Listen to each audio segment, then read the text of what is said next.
I have often said that the lure of flying is the lure of beauty.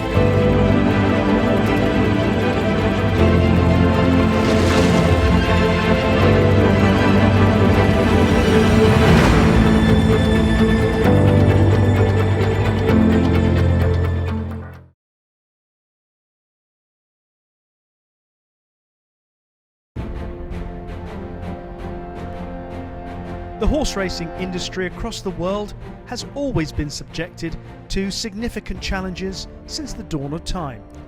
But 2020 delivered one that many were unprepared for.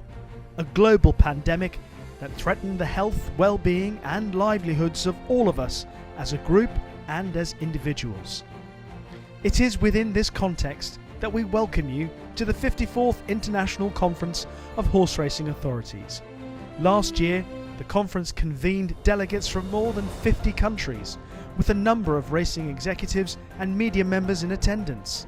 But because of COVID-19, the safest course of action was to make the conference virtual for the first time in 2020. We have seen the sport grind to a halt in different jurisdictions around the world, and even upon resumption, the strange sight of classic champions succeeding in front of empty grandstands, ridden by masked riders, and returning to muted celebrations have left an odd mark on the images of 2020.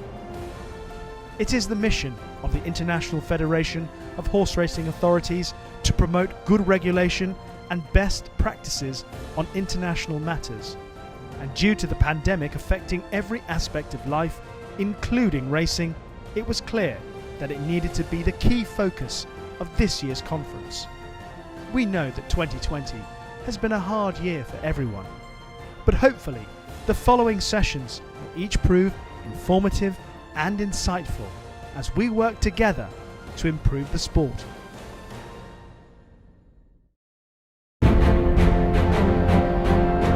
Ladies and gentlemen, it's my honor today to share a message from the IFHA chairman, Mr. Louis Romanet, as follows. Dear friends, first and foremost, I hope that this finds you, your family and colleagues safe and well. 2020 has been a unique year, to say at least. The challenges presented by the global pandemic have touched every part of our lives and will likely to do so for several years to follow. This holds especially true for our global sport of horse racing.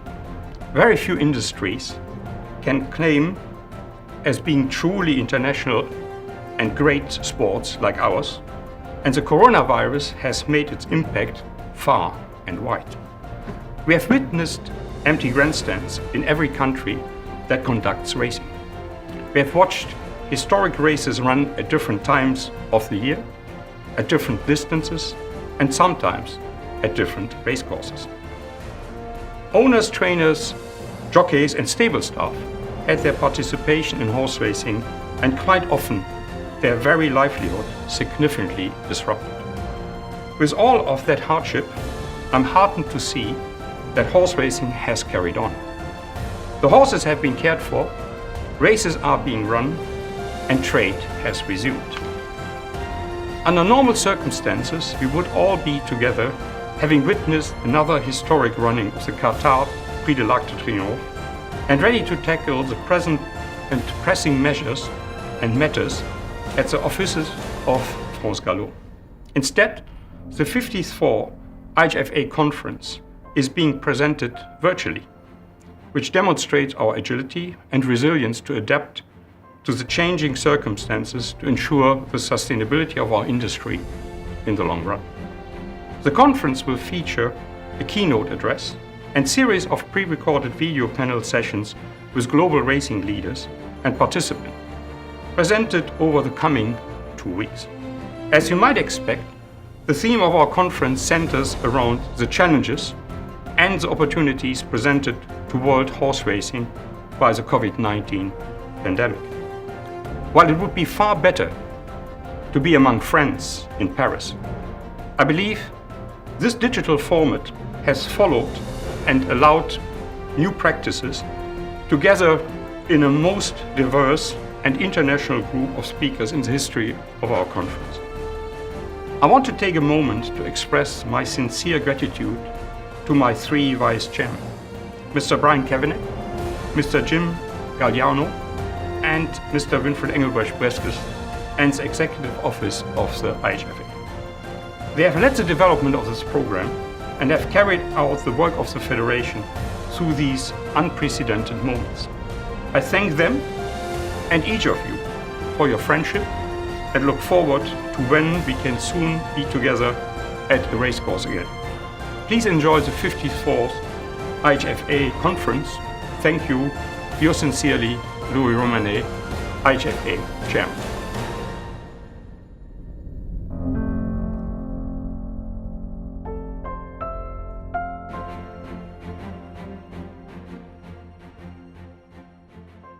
You're all very welcome today to the 54th International Conference for Horse Racing Authorities. Sadly, for obvious events, this is a virtual conference this year, as opposed to gathering in Paris every year as we usually do. My name is Brian Kavanagh. I'm Chief Executive of Horse Racing Ireland and Vice Chairman of the International Federation of Horse Racing Authorities. The global pandemic has had a catastrophic impact throughout the world, and every business has felt the impact of it, not least the horse racing and horse breeding business. For that reason, we've put together a session today entitled Sustaining the Business of Racing and Sports in the Midst of a Global Pandemic and Economic Uncertainty. We've put together a very good panel of experts, and over the next hour, moderated by Rishi Pershad, they will discuss the implications of COVID-19 for racing in their jurisdictions, the issues they have had with racing behind closed doors, and the challenges and indeed the opportunities which racing may find in a post-COVID-19 landscape. It's my pleasure to introduce the panellists, which we have five. The first panellist is Shannon Bishop-Arvin, who will shortly take up one of the most important positions in American racing when she becomes president of the Keeneland Association. Shannon has been a partner with Stoll, Keenan Ogden, and in that capacity she has served as a legal counsel to Keeneland Racecourse and Sales Company and as secretary and advisory board member of Keeneland's board of directors. Our second guest is Stephen Cook, and he will give a perspective from outside racing. Stephen became director of content for IMG last October, and prior to his current role, Stephen worked as head of football at BT Sport and as an executive producer with ESPN. Our third panellist comes from the United Kingdom, and it's William Darby, Chief Executive and Clerk of the Course of York Racecourse, a position he has held since 2003. William is a chartered accountant by profession, and prior to working in York, he worked in Ascot as finance director and commercial director. Olivier Deloy is our fourth guest. Olivier is the CEO of France Gallo, and he has held that position since 2016. Prior to that, Olivier worked with Arcana Sales Company since it was established in 2006, most recently as its managing director. Our final panellist is Andrew Harding, who will give us a perspective from Asia. Andrew is Executive Director of Racing for the Hong Kong Jockey Club and has been in the current role since 2018, having joined the team in Hong Kong in 2012 as the Director of Racing Development. I'm sure you'll agree it's an excellent panel, and I look forward to hearing their deliberations. So over to you, Rishi.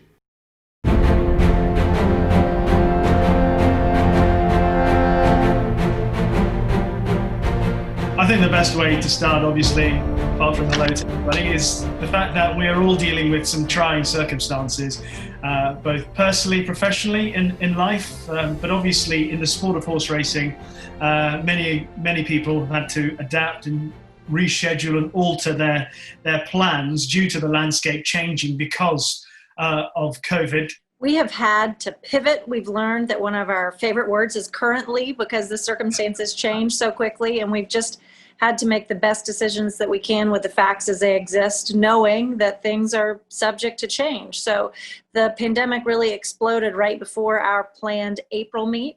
We were forced to cancel that. And then as a result, I'm always looking for silver linings. There are some silver linings, I believe, of this pandemic. We did hold an historic July race meet, which was 5 days. We were able to hold 10 major stakes during those days and had really robust wagering. And then, of course, we had our September sale. And there were times in March I was not fully on board yet, hadn't transitioned over to Keeneland at that time, but I was counsel to Keeneland, so we were talking through all these issues regularly. We were concerned we wouldn't be able to have our September sale. And as we watched other sales companies have to cancel or change the dates of their sale, we recognize what a disruption that is to the market. So we really focused on having the sale. We were thrilled to be able to have the sale on the dates as we had planned them. And I think everybody appreciated the return to somewhat of normalcy. Nothing's normal, it seems, exactly in 2020. Things are changing, but the sales did feel somewhat normal. And now we're looking forward to our October race meet, and then, of course, Breeders' Cup to follow that on November 6th and 7th.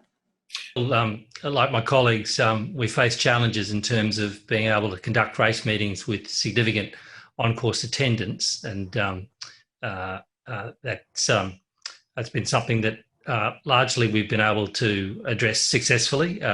We haven't lost any race meetings over the course of the pandemic, but at various times the numbers on course have been eerily small, and we had one race meeting where we had no one on course. I think perhaps the challenges that we faced have also been perhaps peculiar to us because we're a sort of a jurisdiction that depends on imports of people and horses. And there are also issues because of our new circumstances with operations, not just in the Hong Kong Special Administrative Region, but also across the border in the mainland. So in terms of ensuring that horses could come in, imports, to replenish the ranks of the horses here, that was a major challenge, a major change that we had to adjust to very quickly. And it involved a lot of discussions with border control authorities in our jurisdiction and in other jurisdictions, shipping agents, airlines, to get everyone comfortable with what we wanted to do. Likewise, in terms of being able to continue to move horses from Hong Kong across the border and back to and from our training centre in Chung Fa in the mainland. That's involved a lot of change as the pandemic has played its course, and different regulations have been put in place governing movement of persons. So to ensure that the horse floats could go across, the travelling grooms, the drivers, the vets could operate without too onerous conditions in terms of quarantine. That's been a major challenge. And so do people getting jockeys in. So these are some of the challenges that we faced and have had to rise to. Stephen, in your role as Director of Content for IMG and dealing with so many different sports, you would have been at the coalface, perhaps, in watching how different sports have had to adapt. So what have you found in your experiences? Well, I think Andrew's point's a very good one about the international travel aspect of sports. And it's a bit of a sliding scale issue because obviously we are the broadcasters of Premier League productions. That's 380 matches a season to the world, essentially. And because that's contained within one country, essentially, yes, it has its own challenges, but it's been easier to manage, for example, than the Champions League, which, as you'll know, back in August, we broadcast an event that was contained in one country in Lisbon. But now that we're back in a world where teams are going to be travelling, there are all sorts of government restrictions that make life difficult, not just for the teams, but for our staff too, Rishi. So I'll give you an example. We have a European Tour Productions Golf, which we look after. And we have a number of staff that will go to a certain event. And when government restrictions change on lockdown, they then have to self-isolate for 14 days on return. So the effect financially on us is that we're having to engage a lot more freelancers. We're having to have a much more nimble body of staff to cope with those events. And fortunately or unfortunately, whichever way you look at it, a lot of what IMG do does involve sports and events that have travel across borders. The EuroLeague basketball, the Volleyball Nations League, and other things like that, which make it, an increasingly difficult challenge because plans, change on a daily basis when governments change their rules and restrictions. And just picking up on what Stephen said, Olivier, nimble was the word he used. And I watching the situation unfold in France, for example, understanding that you've had to be fairly adaptable to the changing rules of those governments. What are some of the examples of you having to be able to adjust your plans at a moment's notice? Well, I think like in other countries, we had to redesign the racing program at a time when it's not so easy to do so, because it's springtime. It's a time for the good horses to get ready for the classics. And at some stage, because no one knew when we could be able to resume racing, we were even wondering whether those classic races could happen or not, and what would have to be put in place ahead of these classic races to make them successful. There were some challenges also, maybe slightly behind the scenes, a little bit like Andrew mentioned. In France, for instance, because of the transportation of horses and the restrictions, at some stage we were very worried that the covering season would have to be put to an end. And of course, when it's in March only, that would have been a disaster for the whole industry, and something that would have cost the whole industry fortunes for many years. So there was a lot of discussions with the government and a lot of negotiations to make sure that the very basic things of our industry were not jeopardized, like exercise riders driving to the stables to be able to ride horses every morning and make sure that training of horses could happen as on a normal basis. But William, just picking up on that, on a race course in particular, having to make changes, having to introduce all these protocols that have been put in place, just describe what that entailed for you. Yeah, it's been a huge undertaking, I think, for all race courses, really. A unique circumstance of York is the centre of the course is a public area of land, so we had to put up 3.5 kilometres of fencing to allow people access to the centre of the course, but to keep them away from the racing surface and blind them so we could comply with the protocols on behind closed doors racing. Like lots of jurisdictions, we've had huge sort of accreditation and screening protocols to fulfill, whereby everyone coming on site has to pre-register and temperatures taken and signing in and health declarations being completed. So a huge amount of preparation and accreditation just to allow the racing to take place. Lots of changes to the operations of a race day, the way horses arrive at the race day, the declaration process once they've arrived, the saddling process, all those have adapted and changed to the sort of new health circumstances. And so, something someone said earlier about anticipating what the changes might be coming. So we, like a lot of people, have had lots of different operating plans depending on what the government would be announcing coming forward, sort of welcoming back crowds under pilot schemes, which then didn't happen at the last minute. So there's been a huge amount of aborted work, as it were, to try and anticipate what might happen in this fast evolving situation. Yeah, it is fast evolving. I guess you can only do what's right in front of you, but as William's saying, there's also a part of you that has to predict. So just from the functional side of things in racing with you guys, how have you been able to deal with the issues right in front of you, right under your nose? I think communication is always important, but I don't know that it's ever been more important in 2020. Our team spent so much time working through what our communications were to really help everybody understand what the protocols were. Certainly at the sales, we had masks required, social distancing required. Whomever you may have been, whether you were the principal or the agent or the groom, or everybody on the grounds was required to follow those rules. And we had to figure out ways to politely but firmly enforce those protocols. So I think communication across the board is critical. And sometimes it has been difficult. And I think one thing I've found during the pandemic is that it's so difficult to find a middle ground on what is reasonable because people see things so differently. So that's really been a challenge too. But again, I think it's just critical to explain the thought process and analysis of the facts as they currently exist and communicate that.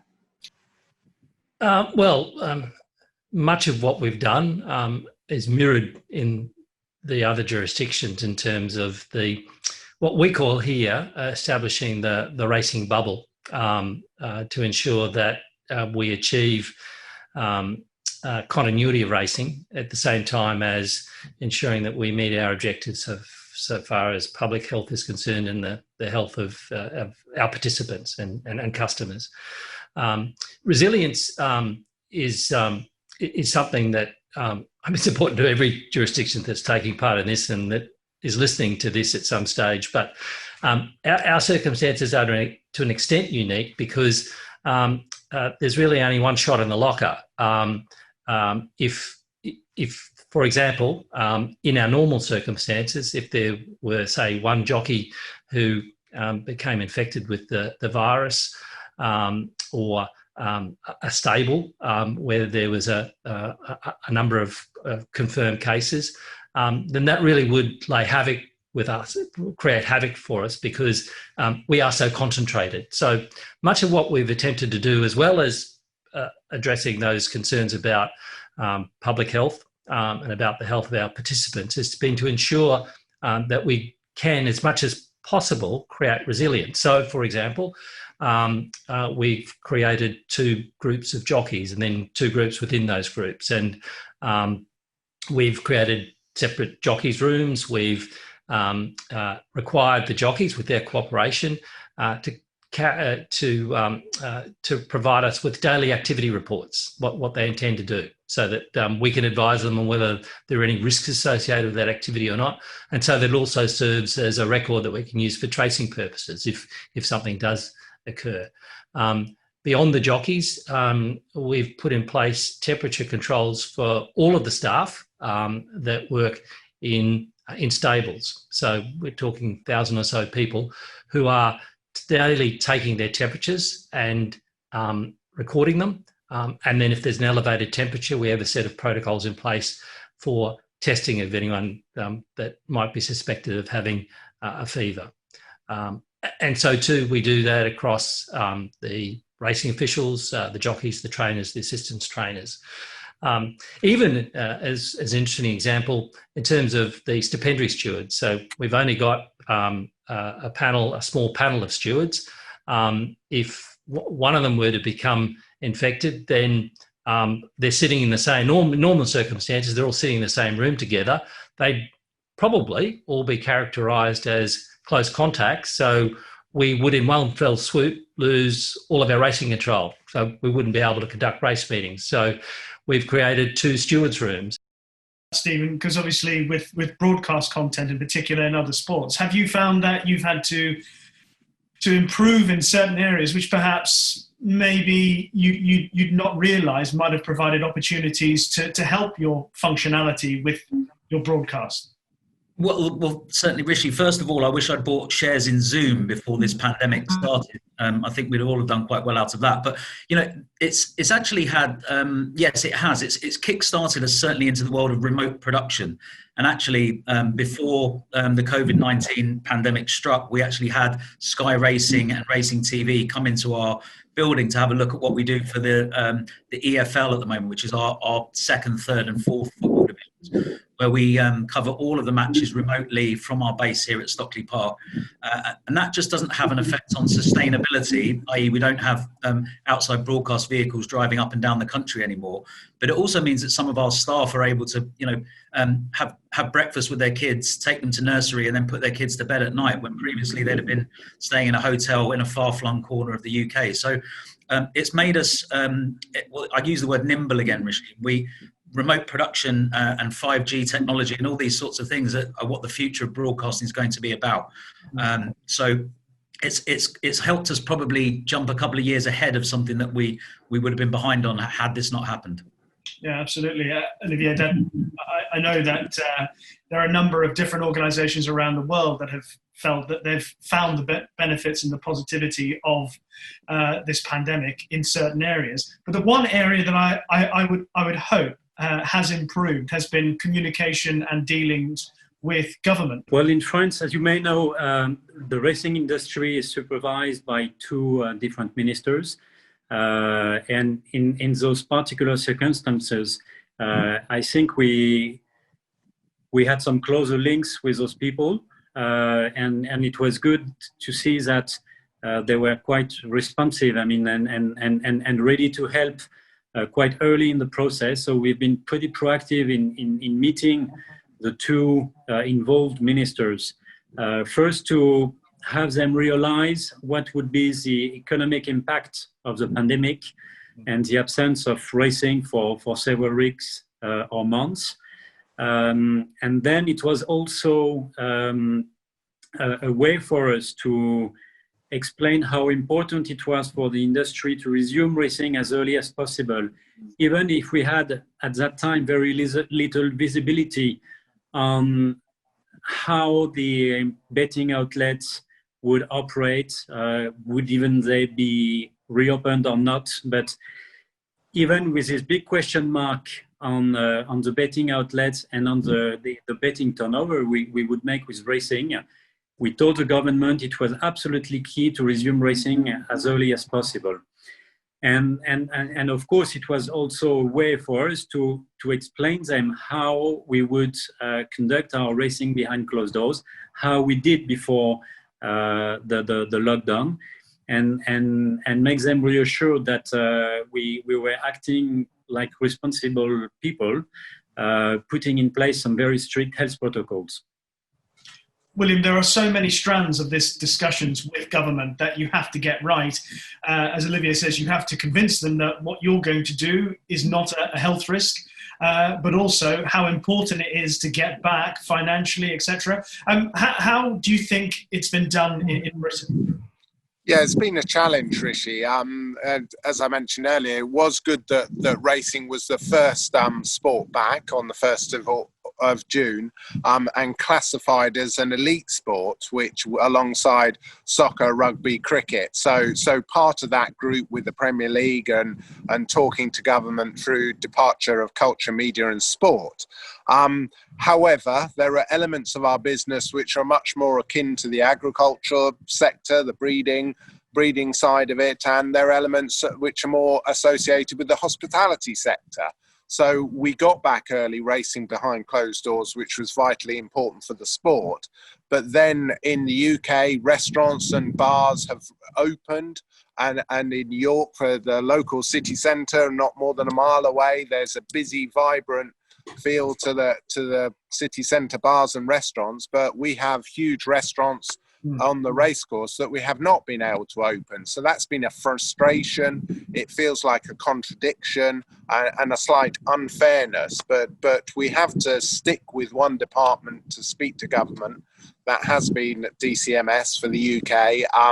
They wouldn't be one of the biggest departments, unlike in France with the Department for Agriculture and a huge sort of state department. So we have to fight for time with the minister and time with the senior government, and obviously they're dealing with a pandemic, which we have to understand the health implications of that, dealing with schools going back and hospitals. So sport takes its place in the queue, despite the fact it's in a very important employer. 18,000 jobs in the UK rely on it. A lot of them in rural locations, which are vitally important for government. So we have to shout our corner, but there have been challenges to that as we navigate our way through this pandemic. Andrew, I guess it helps in Hong Kong knowing that the contribution made financially by racing in Hong Kong is quite a significant one. Certainly, Rishi. That's an important part of the consideration that government would give to deciding what to do so far as continuation of racing is concerned. But I'd echo what Olivia said, perhaps more indeed. Much more important here was the question of trust, the trust in the club that the government had that we could operate responsibly and safely. And that did require a significant measure of of placing trust in us, because at some stages here, until very recently, actually, in terms of the third wave here, the public ordinance prohibited public gatherings of more than 2 persons. And so the idea that a race meeting can be conducted, which in Hong Kong is a very visible affair, even if there's no one on course, there are millions watching here and overseas. So the government plainly had to trust us that we would then be able to conduct the race meetings in a way that was consistent with the messages they were sending to the community about the need to take certain actions to prevent the spread of this virus. And we had to be pretty nimble. I think that's a word that Stephen used, and pretty inventive, because some things it's very difficult to do in terms of photos with owners, instructions in the parade ring, doing that in a fashion that was consistent with the prevailing regulations around public gatherings. But we're able to do that, and we repaid the government's trust. The other aspect, of course, for us, in terms of trust, is it required not just the trust of the Hong Kong administration, but because the continuation of our operations crucially depends on horse movements between here and Chung Fa Racecourse in the mainland, we had to gain the trust of the mainland authorities that we could continue to move horses across the border, which crucially includes the movement of vets, travelling grooms and drivers, so the movements of personnel, in circumstances where there was a general prohibition on cross-border transport. There were certain exemptions for movement of goods, etc., but for us to be treated within that category required them to trust that we would use that exemption safely, and that what we were doing was important. So that's been a very significant exercise that the clubs had to undertake as well. Just picking up on that, Stephen, I imagine it would be a similar story with trust being needed in order to restart the sports that you are involved with, in particular in football, especially when you consider that people have to go into bubbles, they have to be in close contact with each other just to perform their sport. Yeah, I mean, obviously there's been lots and lots of, rules and regulations that we've had to follow, Rishi. And I mean, what I would say is we don't deal with government so much as federations on a day-to-day basis, and we take our lead from what those federations like UEFA or the Premier League have put in place. But one of the things that was of interest to me, in a sense, I was going to throw it back to the guys, was about fan attendance at these matches. Obviously, the government have stepped in where fans aren't allowed to attend Premier League matches, and they've made more matches available now, and that's via a number of rights holders, Amazon, BT Sport, and Sky Sports, which may have an effect on rights in the future. I think that people who are buying sports rights look at stadiums that are empty and think, does that necessarily have the same value as it would have had before? So what I was going to say to William, because I don't know what the situation is in rights in France, and Andrew, is how important terrestrial TV coverage is for racing. And I know that that's something that where the rights were signed recently, but for me as an outsider looking in, ITV having the racing is just such an important part of it. Yeah, Stephen, it's a hugely important part, and we were delighted with the viewing figures that ITV achieved this summer, and that the rights were extended for a further 3 years on the main commercial broadcaster in the UK. A real passion for the sport from the presenting team and the team behind the scenes. And I don't know about the rest of the panel, I think racing translates very well in a behind closed door environment. We've been blessed with some fantastic action on the track this summer from returning older horses, and we touched on those before we came on air, the horses that are going to race with Olivier at the Arc, and also the new up and coming stars of the sport. And I think that's translated very well on television. The unique element of racing is the more people watching it, the betting interest that is so important to all of our sports has been funneled and had an outlet, and that sort of wide distribution through ITV, and then the follow up of the two in the UK, the two racing specialist channels, has been really important. and behind the scenes, Stephen, we changed the mechanism whereby with bookmaking partners, people can watch and bet, and those figures have been very strong through this summer, despite everything, which has really been the lifeblood of the sport to keep the sport going through the pandemic. Olivia, just picking up on Stephen's point, and in the early days, once if you follow on from what Andrew's saying about earning that trust and to be given the opportunity to race, not many other sports competing, there could be quite a lot of focus on racing without much competition, I suppose. Yeah, it's very true. And I must say that was the very positive news for all of us here in France when we resumed racing.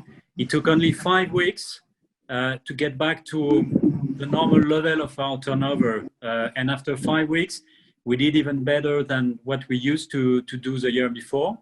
And then from early June to up to now, we've been consistently up from 10 to 20% on last year, as far as betting is concerned.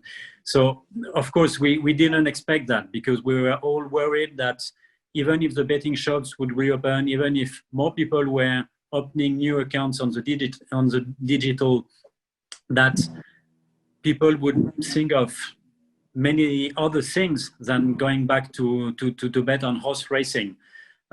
So that's great to see how resilient is horse racing, and how resilient are our traditional punters. And Andrew, I know, having spoken to a few people in the UK, that through the beginnings of lockdown in the UK and the height of the global pandemic, whilst racing continued in Hong Kong, it proved an attractive proposition for a lot of people both to watch and bet. That's certainly true, Rishi. We have fortunately a very substantial international audience for our racing, and it was good that it was able to be enjoyed over the course of the last season without interruption. And so too here, there's more than 1 million people that are sort of very, very sort of strong fans of racing in Hong Kong. And at a time when bars, cinemas, other public entertainment places were closed, and the government was encouraging people not to go outdoors, not to gather together in public, there was a real social benefit from providing twice a week a sport that so many Hong Kongers love to watch. So, and I agree with William. It's a sport that does play very well on television.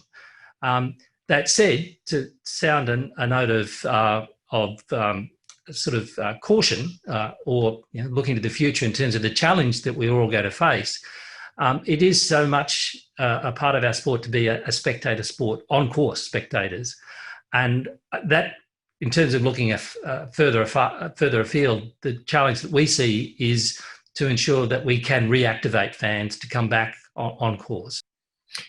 Olivia, you have to be ready to change plans at any time. But what about the relationships with the local communities at different racecourses around France? I know there have been different zones where sometimes you can race and sometimes you can't, and that must have been awkward to deal with.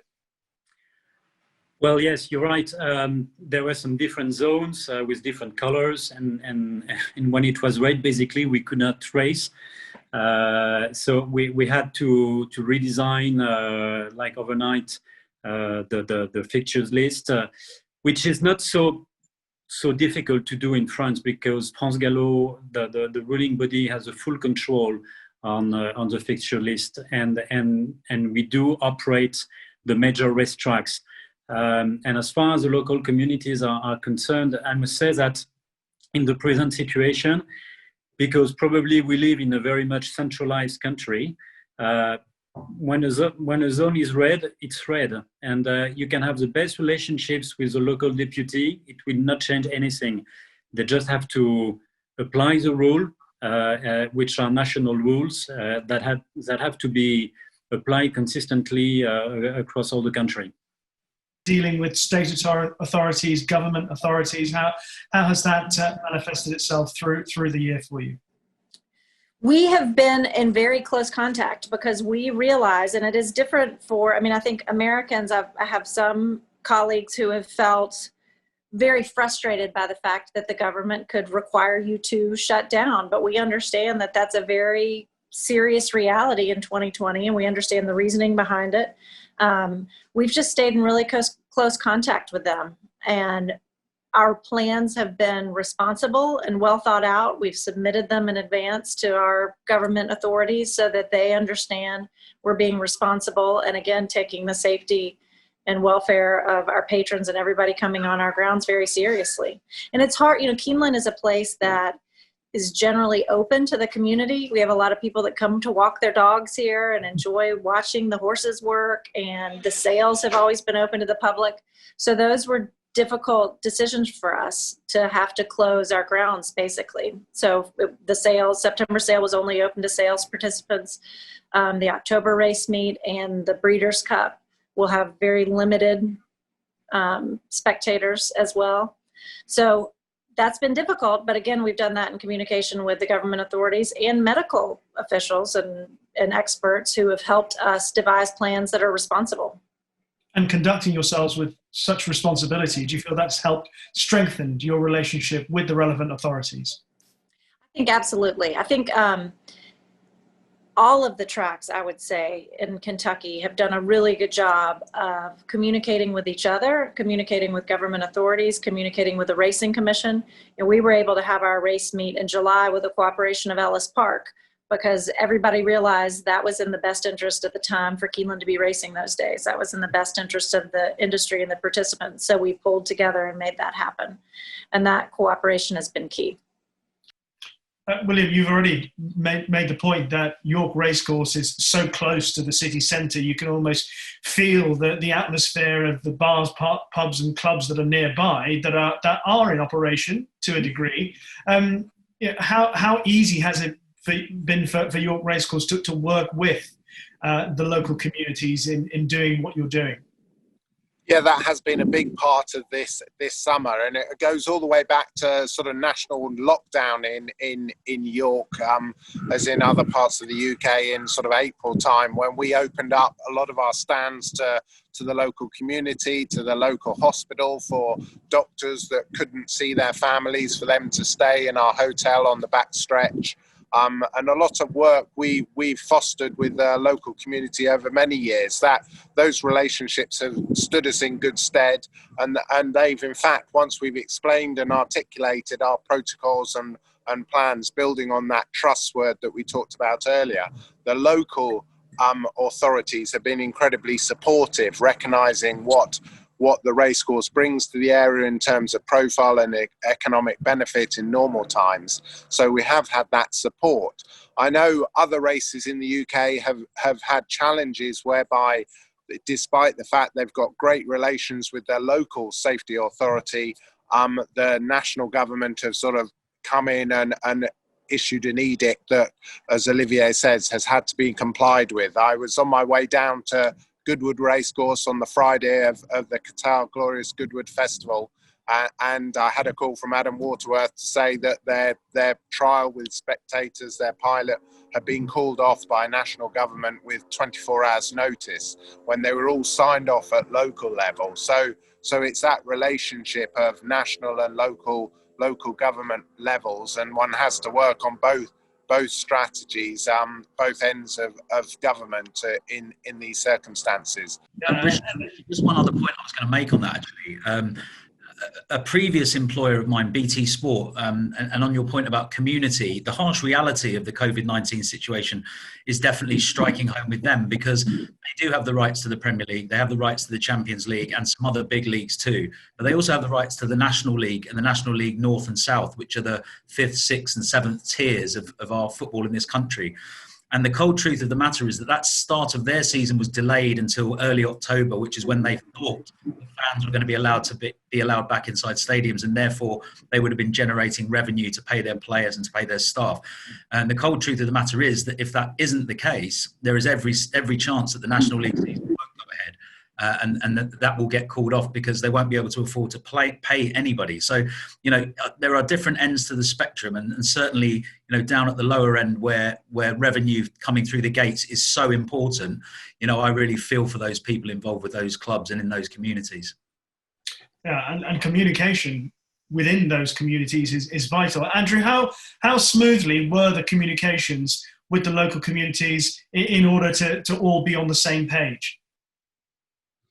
Look, being aligned with the community is core to our being as a not-for-profit organisation. It is our function to operate for the betterment of the community. And from the earliest days, I well recall the first meeting that we had when it was apparent what Hong Kong, what the world was facing in terms of this pandemic, how we should approach risk, how we should approach our operations.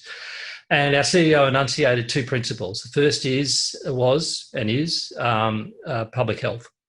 Everything we should do should be consistent with, support, promote the public health outcomes. And the second is to ensure that the health and welfare of our participants and our customers was always protected in everything that we did. And that's a message that I think was well understood by the community because of our track record of always operating in a manner that's consistent with that. If you look at our particular operations, we have a very substantial part-time workforce, and to the end of the last season, even though many of those people have been working in betting shops, people have been working in telebet centres, who had no work to do for the club, we, notwithstanding that, continued them at 50% of their salary through the club's own revenues, not through any government assistance. And so too, in terms of assisting the community in this really, really dark time, the club has put in place a number of measures, including providing free bandwidth to underprivileged students so that they can continue their studies remotely. Our charitable contributions, our commitment to donations, we increased by almost 6% to $4.5 billion, notwithstanding there was some reduction in our wagering turnover last year. So we've been committed to ensuring that we could, wherever it was safe to do so, to continue racing. And that has always had as its major purpose to ensure that we can continue to support our community. Stephen, I know that you obviously worked in horse racing in the past, and obviously you have experience in a number of different sports. You would have been fully aware of the different challenges that each industry has in trying to get people to agree on a number of matters. So from your perspective, do you feel that this pandemic has driven people in that direction more so than ever before? I think, look, fundamentally, the most important person to me in my business is the viewer at the end of the day who's watching television, Rishi. And I think that what we've noticed that a number of federations have done is try in any way they can to improve that on-screen experience for the people at home, whether that's more access behind the scenes, whether that's features that scratch the surface and show us things that the viewers at home have never seen before. And actually, horse racing, Rishi, since I was the racing editor at the BBC many years ago, I think horse racing has come an awfully long way. And I think that, you know, in Hong Kong, France, and in the UK, you know, you see access to the jockeys room, you see, you know, interviews that are done down at the starts. You know, I think that all of you do a fantastic job. And I think even in Hong Kong, I seem to remember you televising stewards' inquiries and stuff like that as well. So is there anything more that racing can do to improve that on-screen experience? I don't know. But it seems that access is what all of our viewers are yearning for. Are there positive lessons, do you feel, to have emerged from having to deal with the pandemic in 2020? Somebody asked if I was an optimist. I think I'm a realist with an optimistic spin. That's the way I like to think of it. And I think there are definitely silver linings to come out of the pandemic. And I think we have to keep looking for them. You know, I think the perseverance that so many in our industry have shown and that resiliency is shining through and showing us the silver linings. Winston Churchill said, never let a good crisis go to waste. I think about how the Keeneland sales actually started, which was during World War II, because we weren't able to ship horses up to New York. So we started our own sale. And now, of course, that's such a critical part of our business, as well as a key piece of the industry and the marketplace. So I'm excited to see what innovations will come of this. William, what about your perspective and the positives that you feel may have emerged through this spell in British racing and at York Racecourse? There's a slight ironic laugh, Rishi, as it's been a pretty desperate summer for everyone connected with the sport. So it risks coming across as glib looking at it. Let's look on the bright side. But I think from our perspective, it's been that focus on the horse and really getting, as Stephen said, using digital platforms and behind the scenes access to really get access to the racehorse that's at the heart of our businesses, of our sport, and being able to celebrate those stories and show the fans of the sport who haven't been able to see them in the flesh behind the scenes. So we did a big project building up to our flagship meeting of meeting the horses in the yard, travelling with them to the racing, seeing them unload in the mornings, watching their work in the morning, and really trying to get the fans to sort of see the characters and unearth the personalities, both human and equine, behind them. So I hope we hold on to that moving forward, and those behind the scenes access, and give the real connection between the fan and the racehorse at the heart of our sport and our business.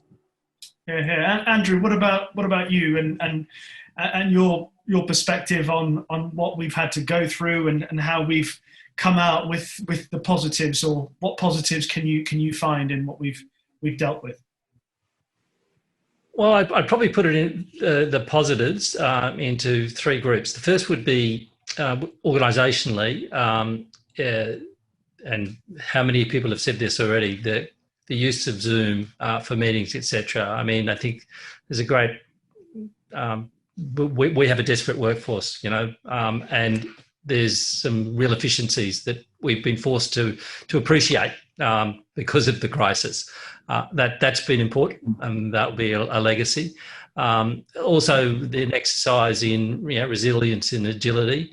But beyond that too, we've got a pretty sophisticated, within the club, use of risk tools, but I think that's become even more sort of generally understood, the extent to which risk tools can be used. So that's certainly a positive. I'm going to echo Stephen and William in terms of how we present the sport, and how we can be a little bit more on the pace so far as use of digital media. For example, our Champions Awards ceremony, we conducted a virtual ceremony, and we posted fantastic results in terms of online viewership. So it's something we knew we had to do, and it's something we had started on, but I think we've learnt a lot so far as that's concerned. And then more generally, and this is not really necessarily something that applies to Hong Kong, but as an Australian and as part of the International Federation, what I see is that globally, I think perhaps this has been points been made earlier, it gave racing, or has for periods given racing a period of sort of monopoly attention. I certainly know that was true in Australia, my old country. For a long period there, it was the only sport you could watch.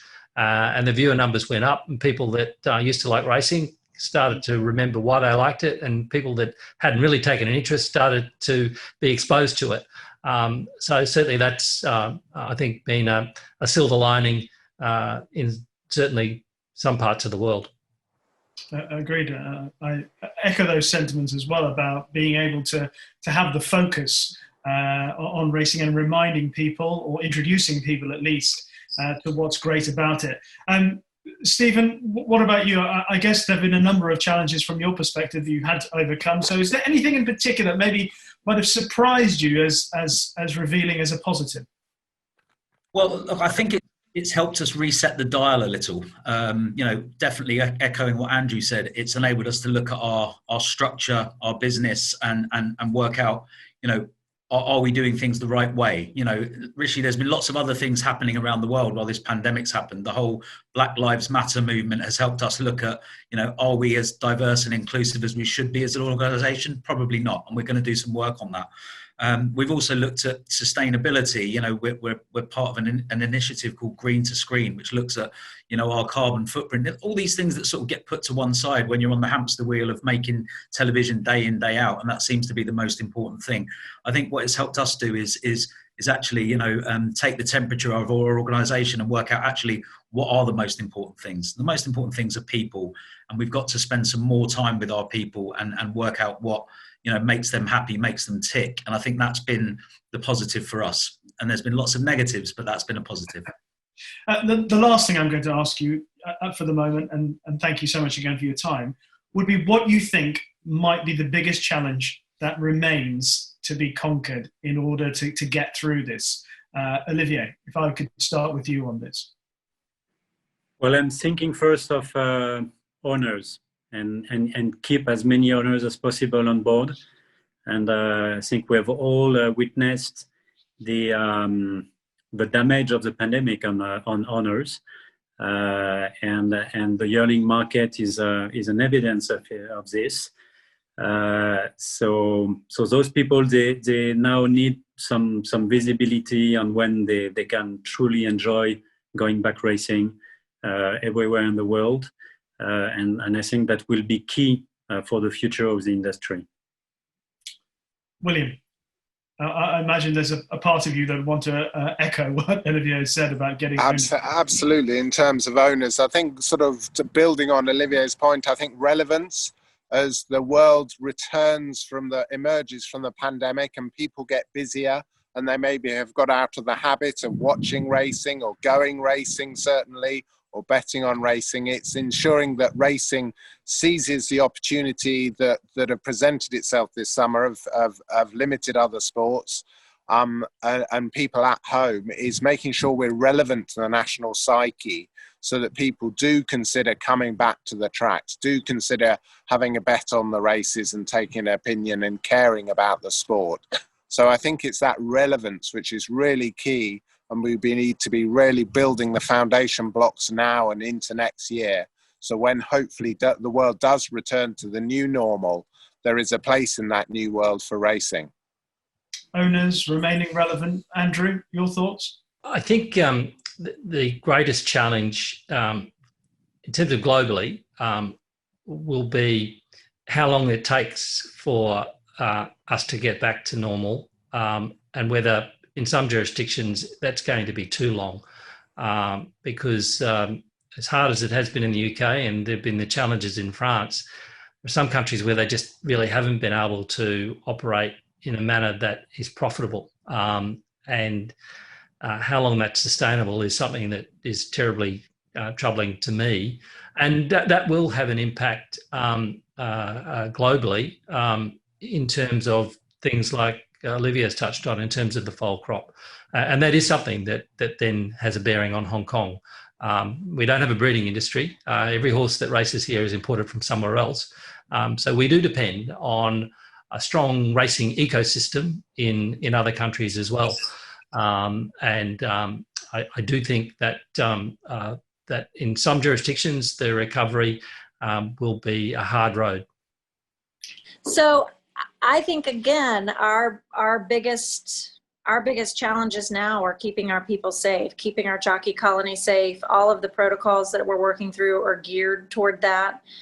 We don't know how long this will last. You know, somebody asked me this morning, will we have fans back in April? I don't know the answer to that, but I know that we'll do all we can to get fans back. We all can't wait to have them back. And I think we just have to keep working together toward being able to do that safely and not doing it before we're ready. And that again comes back to the cooperation and communication with our government officials, and we'll continue that. Well, Shannon, thank you very much. And Stephen, perhaps a slightly broader look at all sport and what still remains to be overcome. Well, I think, you know, my job is all about revenue, Rishi, and profitability. And I think that it's not only, the person on the street that's going to have less to spend off the back of this pandemic, but federations themselves, and broadcasters are going to be looking to, I think, cut their cloth accordingly. So I think for us, it's a need to continue telling great narratives, great stories, and hope that when crowds do return, however sparsely or slowly that may happen, that that the broadcasters and the federations start having the money to spend again on the product. And I think that's the most important thing for us.